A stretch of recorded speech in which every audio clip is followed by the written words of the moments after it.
আপনি কি জানেন শয়তান মানুষকে ধোঁকা দেয় কেন? তো আল্লাহ তাআলা যখন শয়তানকে জান্নাত থেকে বের করে দিলেন, তখন শয়তান আল্লাহ তাআলাকে বলল, আপনি এই মানবজাতির জন্য আমাকে জান্নাত থেকে বের করে দিলেন, আপনার ইজ্জতের কসম, আমি আজীবনকাল এই মানবজাতিকে ধোঁকা দিতেই থাকবো। তারা যখন কোনো ভালো কাজ করতে চাইবে, আমি তখন তাদেরকে ধোঁকা দিয়ে খারাপ কাজের দিকে নিয়ে যাব। এইভাবে আমি তাদেরকে আপনার কাছ থেকে দূরে সরিয়ে নিয়ে যাব এবং তাদেরকে জাহান্নামী বানাবো। তখন আল্লাহ তাআলা শয়তানকে কি বলেছিলেন তা জানার আগে আপনি যদি মুসলিম ভাই বা বোন হয়ে থাকেন, তাহলে ভিডিওটিতে একটি লাইক এবং চ্যানেলটি সাবস্ক্রাইব করুন এবং আপনার সুন্দর নামটি কমেন্টে লিখে যান।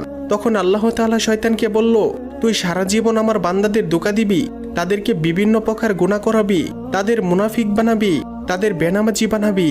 কিন্তু আমার বান্দারা যদি জীবনে একবার হলেও তাদের গুনাহের প্রতি অনুতপ্ত হয়ে আমি আল্লাহর কাছে 2 ফোঁটা চোখের পানি ফেলে ক্ষমা চায়, আমি আল্লাহ তাদের জীবনের সমস্ত গুনাহ মাফ করে দেব।